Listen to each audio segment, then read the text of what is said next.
السلام علیکم ورحمۃ اللہ وبرکاتہ۔ یہ بات میرے ذہن میں اکثر آتی ہے کہ ہم کتنے پرسنٹ مسلمان ہیں، 50%، 60%، 80% یا 0%؟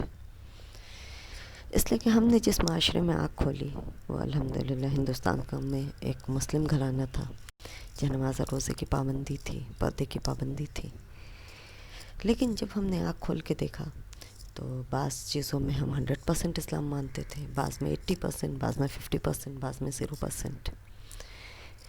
جیسے کہ نماز تھی، نماز میں جب دل چاہتا تھا پڑھتے تھے، جب دل چاہتا تھا نہیں پڑھتے تھے۔ جیسے شادی وغیرہ میں یا باہر گھومنے چلے گئے یا اسکول کالج میں رہے یا آفیسز میں رہے تو نماز نہیں تھی۔ جیسے کہ پردہ گھر سے باہر نکلتے تھے بالکل پردہ کرتے تھے، لیکن گھر میں کزن سے پردہ نہیں تھا۔ وہ لوگ جو ہمارے نزدیکی تھے، جن کو ہم اپنے نزدیکی سمجھتے تھے، بھلے وہ غیر محرم تھے لیکن ان سے پردہ نہیں تھا۔ شادیوں میں پردہ نہیں تھا، اور شادی میں اگر وہ ویڈیو بنانے والا ہے تو اس سے تو بالکل پردہ کرنے کی ضرورت نہیں تھی۔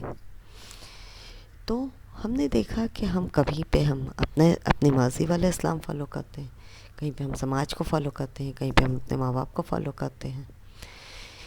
اس طرح سے جب ہم بڑے ہوئے اور جب ہم اپنی پریکٹیکل لائف میں آئے تو کچھ چیزیں ہم کو اپنے خاندان کی طرف سے ملی اسلام کے معاملے میں۔ پہلی چیز کہ ہم مسلمان ہیں، لا الہ الا اللہ کہتے ہیں، ہم جہنم میں نہیں جائیں گے۔ دوسری چیز اگر چلے بھی گئے تو وہ اللہ تعالیٰ ہم کو نکال ہی دیں گے، ہم کچھ بھی کام کریں جنت ہمارے لیے فکس ہے۔ جو غیر مسلم ہوتے ہیں ان کے لیے جہنم ہے، جنت ہمارے لیے فکس ہے، ہم کچھ بھی کریں۔ دوسری چیز یہ تھی کہ جو ہے ہم کو کسی ایک امام کو فالو کرنا ضروری ہے۔ تیسری چیز یہ تھی کہ آپ کا جہاں پہ آپ کی مرضی ہو آپ اسلام فالو کیجیے، جہاں پہ نہیں مرضی وہاں پہ نہیں فالو کیجیے۔ دنیا کے ہر معاملے میں، چاہے آپ سود لیجیے مت لیجیے، چاہے آپ زکوٰۃ دیجیے مت کیجیے۔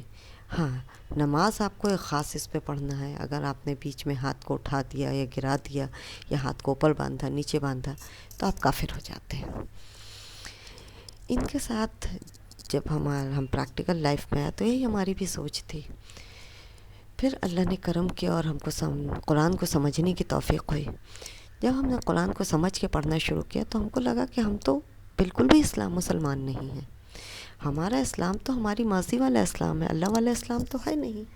جبکہ قرآن میں اللہ سبحانہ تعالیٰ کہتے ہیں یا ایھا الذین آمنوا ادخلوا فی السلم کافہ، اے لوگو جو ایمان لائے ہو اسلام میں پورے کے پورے داخل ہو جاؤ۔ یعنی اللہ سبحانہ تعالیٰ کو وہ اسلام پسند ہے جو کہ جس میں انسان پورا کا پورا داخل ہو جائے، یعنی 100% فالو کرے۔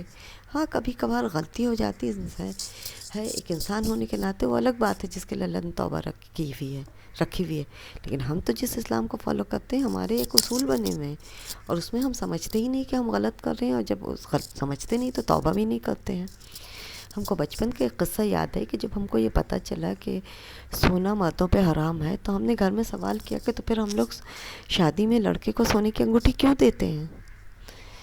اس لیے کہ مجھے یہ بہت عجیب لگا تھا کہ جس چیز کو اللہ نے حرام کیا ہے اس کو ہمارے کلچر کا ایک حصہ بنا دیا گیا ہے، اور اگر شادی میں سونے کی انگوٹھی نہیں دی جائے تو سمجھیے کہ نکاح مکمل نہیں ہوتا ہمارے یہاں کے حساب سے، جبکہ نکاح عبادت ہے اور اس میں یہ حرام کام کیا جاتا ہے۔ شادی میں جو ویڈیو بنانے والا ہوتا ہے وہ بالکل غیر محرم ہوتا ہے، لیکن وہ لڑکی کو کیا پورے گھر کی سبھی عورتوں کو ہر پوز میں دیکھتا ہے۔ ہماری اس میں کوئی غیرت نہیں جاتی ہے۔ ہمارے جو کزنس ہوتے ہیں ہم ان کو غیر محرم سمجھتے ہی نہیں ہیں۔ کہیں کہیں تو جوائنٹ فیملی میں ایک ساتھ کزن ساتھ رہتے ہیں جبکہ وہ جو ہے غیر محرم ہیں۔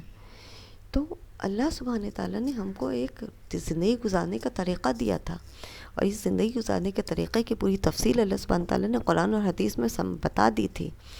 لیکن جب چند سو سالوں سے کہیے کہ ہمارے یہاں جب قرآن کو ہم نے چھوڑ دیا ہے تو ہماری زندگی جو ہے بالکل ہوچ پوچ ہو گئی ہے۔ کہیں پر ہم جو ہے وہ اپنی مرضی والا اسلام فالو کرتے ہیں، کہیں پہ سوسائٹی والا فالو کرتے ہیں، کہیں پہ ماں باپ کو فالو کرتے ہیں، کہیں پہ ویسٹرن کوئی چیز پسند آتی ہے اس کو فالو کرتے ہیں۔ تو ہم قرآنک اسلام نہیں کر کے ہم کلچرل اسلام فالو کرتے ہیں، اور اللہ سبحانہ تعالیٰ کے صرف قرآنک اسلام جو ہے قبول کیا جائے گا، کلچرل اسلام کو اللہ تعالیٰ ریجیکٹ کر دیں گے، اٹھا کے پھینک دیں گے۔ اللہ سبحانہ تعالیٰ قرآن میں سورۃ البقرہ کی آیت نمبر 85 میں فرماتے ہیں افتؤمنون ببعض الکتاب وتکفرون ببعض، کیا تم کتاب کے ایک حصے کو مانتے ہو اور ایک حصے کو انکار کرتے ہو؟ فما جزاء من یفعل ذلک منکم، تم میں سے جو کوئی یہ کام کرے گا الا خزی فی الحیات الدنیا، تو اس کے لیے کیا ہے؟ دنیا کی زندگی میں عذاب ہے. وہ یوم القیامت یردون الی اشد العذاب، اور قیامت کے دن وہ شدید عذاب میں پھیرے جائیں گے. دنیا کی زندگی میں ان کے لیے رسوائی ہے اور قیامت کے دن شدید عذاب ہے. وما اللہ بغافل عما تعملون، اور اللہ تعالیٰ غافل نہیں ہے جو تم کر رہے ہو. تو ہم لوگ کو بہت سوچ سمجھ کے کرنا ہوگا، ہم کو اپنی زندگیوں کو تبدیل کرنا ہوگا، ہم کو اپنے کلچرل اسلام کو چھوڑ کے قرآنک اسلام پہ آنا ہوگا نہیں تو آگے والی جنریشن ہمیں معاف نہیں کرے گی،